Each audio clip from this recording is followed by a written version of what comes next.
ये है CCN digital और आप देख रहे हैं CCN मंडला।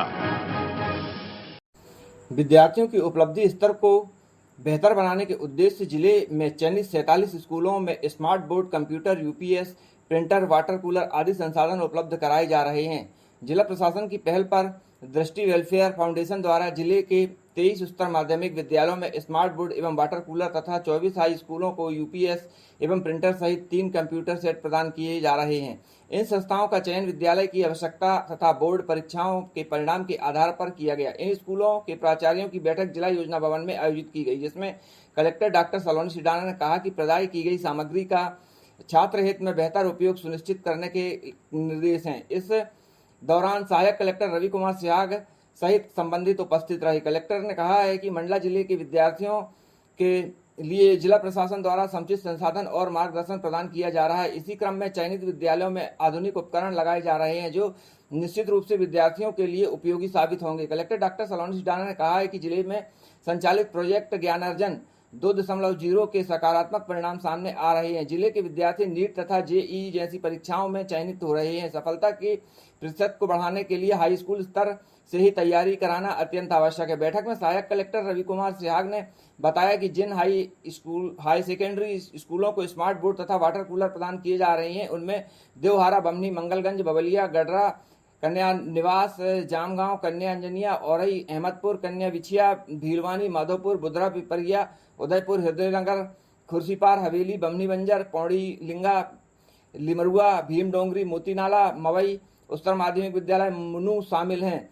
इसी प्रकार जिन स्कूलों को UPS व प्रिंटर सहित कंप्यूटर के 3 सेट प्रदान किए जा रहे हैं, उनमें बिंजिया, अंजनी, गरैया, गजराज, मक्के, जंगलिया, बालक निवास, कन्या रामनगर, नकावल, मांद, राजो, बरगांव, खारी, घरदेवरा तथा पूर्वा कन्या शाला ग्वारी, वरिष्ठ मूल कन्या शाला बबलिया, कन्या मवई, देवगांव, कौगडोंगरी, कन्या मोहगांव एवं हाई स्कूल बेलगांव शामिल हैं।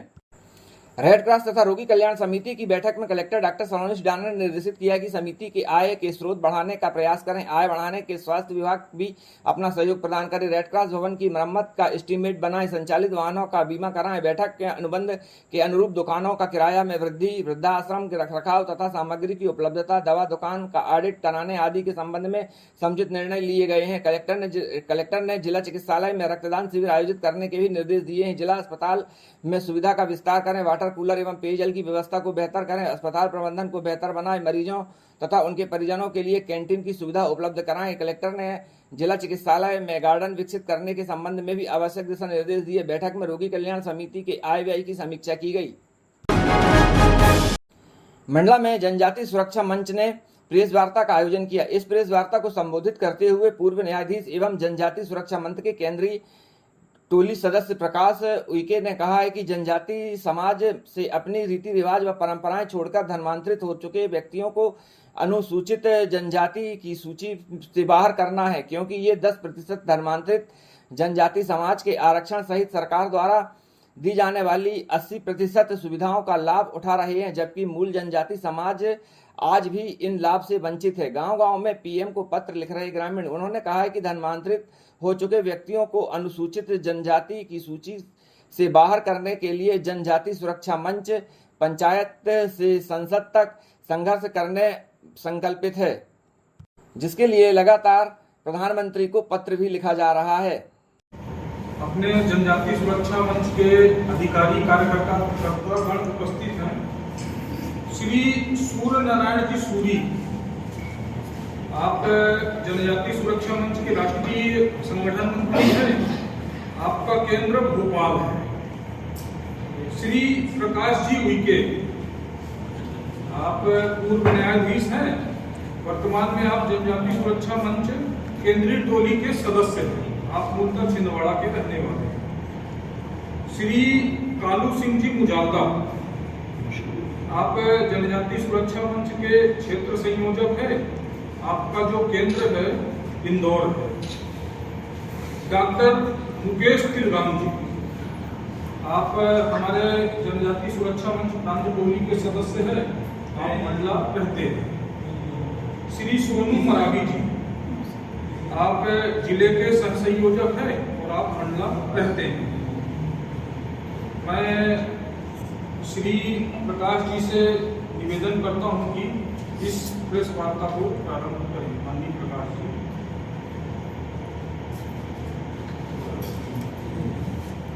मैं अपनी बात शुरू करूं उससे पहले आप सभी पत्रकार बंधुओं का बहुत बहुत हार्दिक इस प्रेस वार्ता में स्वागत है। और हमारे इस आंदोलन को अगर सही रूप से गति देने के लिए आप लोग का सहयोग रहेगा तभी हम जो है जनजातीय समाज को न्याय दिला पाएंगे। और आप सभी लोग पधारे, पुनः मैं अपनी पूरी टीम की तरफ से आप सभी लोगों का स्वागत करता हूँ। मैं इस प्रमाण पत्र से अपनी बात शुरू करूँगा, बाद में आप सभी लोगों को दिया भी जाएगा। ये कार्यालय अनुभागीय अधिकारी सिवनी से जारी हुआ है, एसडीएम से, और अनुसूचित जनजाति का ऐसा प्रमाण पत्र जारी होता है, सभी को पता है। मैं इसको पढ़ना चाहूँगा।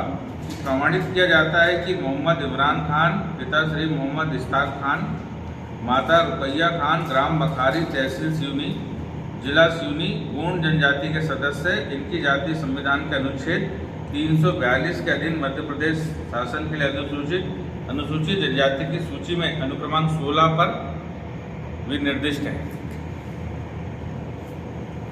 प्रमाण पत्र को पढ़ने के बाद आप सभी के मन में एक प्रश्न उठ गया होगा कि ये प्रमाण पत्र कैसे जारी हुआ।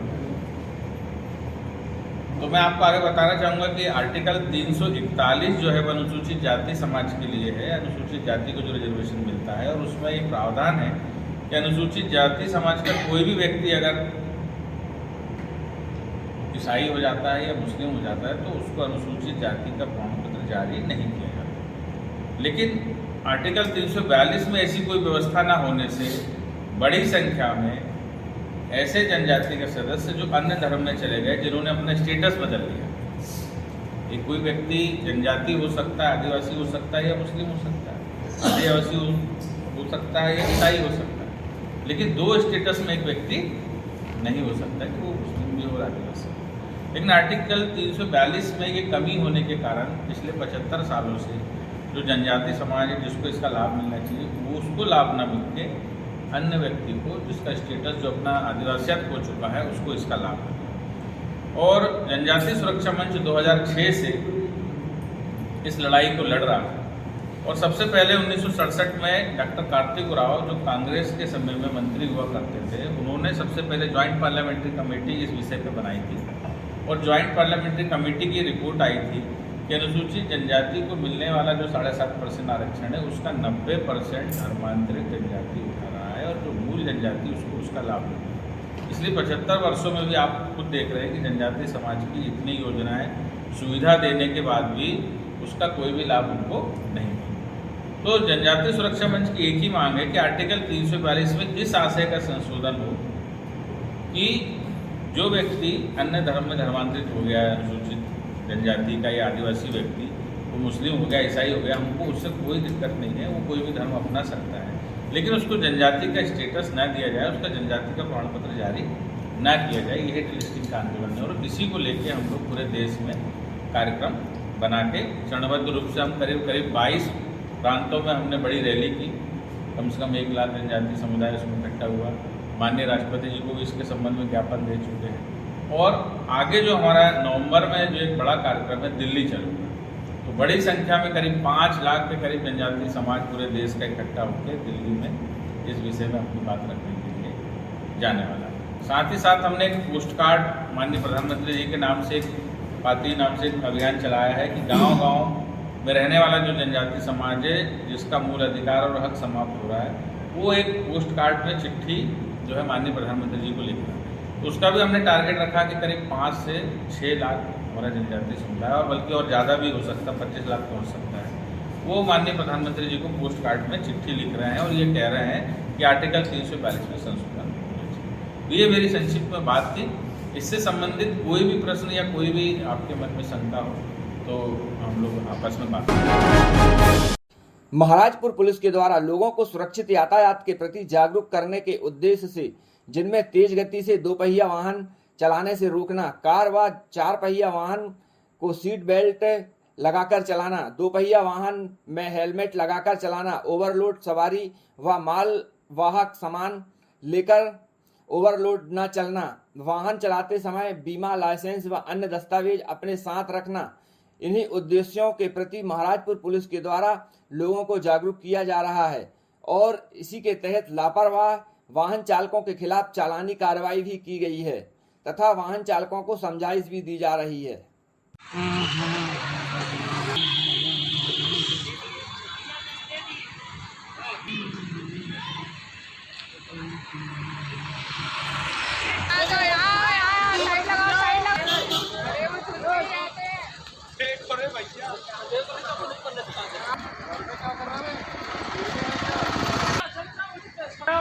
अंदर लेके जाओ।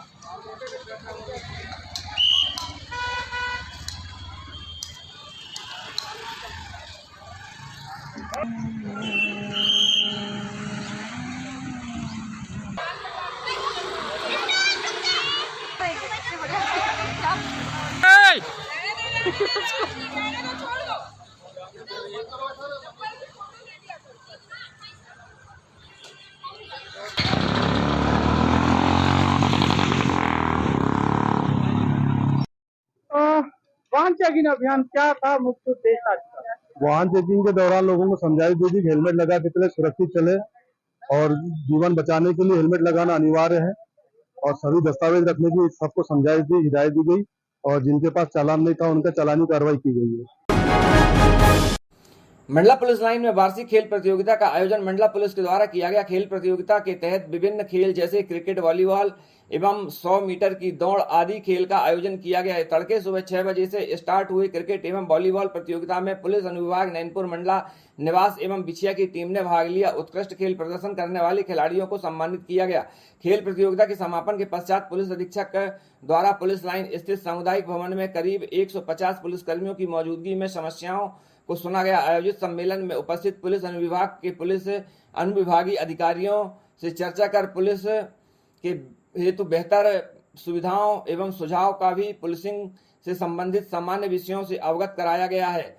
3 पुलिस की सेवानिवृत्त पर विदाई समारोह का हुआ आयोजन। सामुदायिक भवन में पुलिस विभाग में अपनी लंबी सेवा देकर सेवानिवृत्त हुए 3 पुलिसकर्मियों हेतु धन्यवाद सम्मेलन का भी आयोजन किया गया। सेवानिवृत्त उप निरीक्षक श्री मेर सिंह उइके, सहायक उप निरीक्षक मोहनलाल राय एवं दिलीप उइके की पुलिस विभाग में अपनी महत्वपूर्ण सेवा प्रदान करने के लिए पुलिस अधीक्षक मंडला द्वारा पुलिस परिवार की ओर से धन्यवाद ज्ञापित करते हुए स्मृति चिन्ह भेंट किए गए। एसपी ने सेवानिवृत्त हुए पुलिस के परिवार के सदस्यों का भी धन्यवाद किया। उन्होंने कहा कि पुलिस विभाग में 35 से 40 साल की सफलता पूर्वक नौकरी परिवार के संबल का ही परिणाम होता है। मैं देख रहा हूँ आप सभी की नौकरी जो है लगभग 35 से लेकर 42 वर्ष तक आपने पुलिस विभाग को अपना सर्वस्व समर्पित किया। उसके पश्चात भी आज आपके अड़ोस पड़ोस के परिवारजन और इस समय तो इतनी अधिक संख्या में आए हैं, तो निश्चित तौर पे आपके पीछे आपकी वाइफ ने, आपके बच्चों ने समाज में जो स्थान की आवश्यकता रहती है उसको बरकरार रखने का प्रयास किया। तो आपको तो धन्यवाद हम लोग पुलिस विभाग की तरफ से करते ही हैं और आपके परिवारजनों को भी धन्यवाद करते हैं कि उन्होंने आपको ये संबल दिया, ये शक्ति दी कि आप अपनी नौकरी बहुत अच्छे से कर सकें। जैसा मेरी अभी सबसे बात हो रही थी, क्योंकि आपने मेहनत करी पुलिस विभाग की तरफ, तो आपके बच्चों ने भी सिंसियरली काम किया और लगभग सभी के बच्चे अभी एक अच्छी नौकरी या एक अच्छे कार्य में लग चुके हैं। अभी जैसा कि मैं कुछ बता रहा था, कुछ व्यक्तिगत चर्चा भी कर रहा था, आप लोगों को भविष्य में भी कोई भी आवश्यकता पड़े तो आप निश्चित तौर पर मेरा मोबाइल नंबर भी रख सकते हैं और इसके अतिरिक्त भी आज ऑफिस से भी सभी बाबू यहाँ पर उपस्थित हैं, वो लोग आपके जो भी देश सकते हैं उनके सीधे निराकरण कर देंगे। अब चूंकि आप अपना पूरा समय दे चुके हैं नौकरी को, अब आपके पास एक निश्चित समय है लगभग समय सीमा एवं विभागीय समन्वय समिति की बैठक में कलेक्टर डॉक्टर सलोनी श्रीराणा ने निर्देशित किया है कि विभिन्न योजनाओं के तहत स्वीकृत किए गए आवास के कार्यों को अगले 1 माह में पूर्ण कराना सुनिश्चित करें। उन्होंने कहा है कि जनपद स्तर पर नियमित समीक्षा करें तथा कार्य को पूर्ण कराने के लिए हितग्राहीवार योजना बनाएं। कलेक्टर ने कहा है कि जिला तथा जनपद स्तर पर तकनीकी अमला क्षेत्र का लगातार भ्रमण करें तथा आवास के निर्माण कार्यों के लिए संबंधितों को समुचित मार्गदर्शन एवं सहयोग प्रदान करें। न्यायालयीन प्रकरणों पर भी समय पर जवाब प्रस्तुत करें। उन्होंने हालौन तथा नारायणगंज समूह जल प्रदाय योजना का भी विस्तार से समीक्षा की। डॉक्टर सलोनी सिडाना ने कहा कि सभी अधिकारी टीएल प्रकरणों को समय पर गंभीरता के साथ निराकृत करें तथा उनकी समय पर गंभीरता पोर्टल पर समुचित एंट्री सुनिश्चित करें। बैठक में अंतर विभागीय विषयों पर भी चर्चा की गई। कलेक्टर डॉक्टर सलोनी सिडाना ने प्री मैट्रिक तथा पोस्ट मैट्रिक छात्रवृत्ति वितरण के विस्तार की समीक्षा की। उन्होंने निर्देशित किया है कि सभी विद्यालयों में प्राचार्य हर प्रकार की छात्रवृत्ति की स्वीकृति की कार्रवाई जल्द पूर्ण करें। पिछले वर्षों की छात्रवृत्ति की स्वीकृति 1 सप्ताह में तथा वर्तमान शैक्षणिक सत्र की छात्रवृत्ति की स्वीकृति 15 जुलाई तक अनिवार्य रूप से सुनिश्चित करें। कलेक्टर डॉक्टर सलोनी सिडाना ने कहा है कि छात्रवृत्ति का भुगतान समय पर करें। छात्रवृत्ति सहित अन्य प्रोत्साहन योजना परीक्षा परिणाम को प्रभावित करती हैं। उन्होंने कहा कि छात्रवृत्ति स्वीकृति मामले में आने वाली तकनीकी समस्याओं का संबंधित विभाग आपस में समन्वय कर निराकरण सुनिश्चित करें। बैठक में कलेक्टर डॉक्टर सलोनी सिडाना ने कक्षा 10वीं एवं 12वीं की परीक्षा परिणामों की भी विस्तार से समीक्षा की। उन्होंने बेहतर प्रदर्शन करने वाले शिक्षकों को जिला स्तर पर सम्मानित करने के निर्देश दिए। कलेक्टर डॉक्टर सलोनी सिडाना ने कहा है कि कमजोर परीक्षा परिणाम देने वाली संस्था प्रमुख आत्ममंथन करते हुए अब आने वाले समय में बेहतर परिणाम देने का प्रयास करें। अतिथि शिक्षकों के चयन में सावधानी रखें, समय पर पाठ्यक्रम पूरा कराएं। विकासखंड मोहगांव के चाबी चौकी क्षेत्र के ग्राम झंडाटोला डैम में मिला युवक का शव। परिजनों को हत्या का है संदेह। घटना की खबर से समूचे क्षेत्र में सन्नाटा सा छा गया। घटना की जानकारी लगते ही चाबी चौकी पुलिस घटनास्थल पर पहुंचकर पुलिस ने शव की पहचान जागेश्वर यादव निवासी देवहारा बमनी के रूप में की। बताया गया कि मृतक अपने परिवार के साथ शादी समारोह में शामिल होने के लिए गया। शादी में शामिल होने के लिए वह अपने रिश्तेदार के यहां से देवहारा बमनी से लिंगा पौड़ी आया हुआ था। पुलिस ने शव को कब्जे में लेकर जानकारी मृतक के परिजनों को दी। जरूरी कार्रवाई करते हुए पुलिस ने मामले को जांच में लिया। कान्हा राष्ट्रीय उद्यान में बाघों की सुरक्षा में लापरवाही सामने आ रही है। इसे लापरवाही कहें या फिर पार्क की गाइडलाइन के अनुसार कोई और कारण, परंतु पार्क में घायल बाघ घूमते हुए नजर आ रहे हैं जिन्हें उपचार की अत्यंत आवश्यकता है। किसली जोन में एक बाघ और कान्हा जोन में शावक घायल अवस्था में घूमते हुए देखे गए। विश्व प्रसिद्ध कान्हा नेशनल पार्क में किसली जोन इंद्री मार्ग में एक बाघ नजर आया है जिसके माथे पर गंभीर घाव है। बाघ का एक दांत भी टूटा हुआ है। इसके अलावा कान्हा जोन में नीलम T65 को शाही के कांटे गले में लगा हुआ देखा गया। यह पिछले एक पखवाड़े से 2 बार नीलम T65 को शाही के कांटा लगा हुआ है। इसके अलावा एक शावक भी लंगड़ाकर चल रहा है। उसके पंजे में चोट के निशान हैं। यहाँ बाघ और शावक घायल अवस्था में घूमते हुए नजर आ रहे हैं। पार्क प्रबंधन को ध्यान देते हुए बाघों का समुचित उपचार की व्यवस्था करना अति आवश्यक हो गया है। आज कान्हा नेशनल पार्क बाघों के कारण ही प्रसिद्ध है और इसकी पहचान पूरे विश्व में है।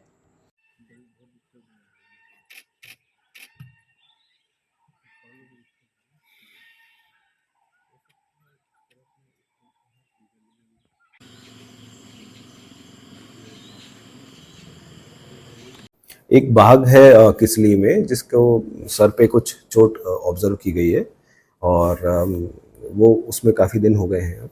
और हमारा जैसा प्रोटोकॉल रहता है कि जब भी किसी वन्य प्राणी की कोई चोट नज़र आती है तो हम उसको कुछ समय के लिए ऑब्जर्व करते हैं और उसमें बेसिक ये रहता है कि यदि वो नेचुरली हील हो रहा है तो हम उसमें इंटरवीन नहीं करते, क्योंकि नेशनल पार्क है, यहाँ वन्य प्राणी अपने नेचुरल हैबिटेट में है। इसमें कम से कम ह्यूमन इंटरफेरेंस होना चाहिए। हमारे जैसा ऑब्जर्वेशन है कि वो नेचुरली हील हो रहा है लगातार और उसके मूवमेंट में भी कोई दिक्कत नहीं है और आगे भी उसके ऑब्जर्वेशन जारी रहेगी। जैसा कि मैंने आपको बताया कि ये नेशनल पार्क है, इसमें बाघ है, बाघ जंगली जानवर है, एक वन्य प्राणी है। वन्य प्राणी क्योंकि शिकार करते हैं दूसरे वन्य प्राणी का, तो उसमें चोटिल होना एक बहुत ही सहज बात है जो कि उनके साथ होते रहता है और आपस में लड़ाई में भी कई बार चोटिल होने की प्रकरण सामने आते रहते हैं। और वन्य प्राणियों में विशेषता ये रहती है कि उनकी नेचुरल हीलिंग पावर काफ़ी हाई होती है। हमारा एज एन एडमिनिस्ट्रेशन कान्हा प्रबंधन का यही प्रोटोकॉल है, जैसा मैंने बताया, कि पहले हम उसको मौका दें कि वो नेचुरली हील हो, हम उसमें अननेसेसरी इंटरफेरेंस ना करें। तो यदि वो चोट खुद हील नहीं हो रही होगी और उस वन्य प्राणी की जान पे बनने की कोई समस्या आने की हमको लगेगा ऐसा, तो नेचुरली हम उसमें इंटरवीन करेंगे और उसको ट्रीट करेंगे।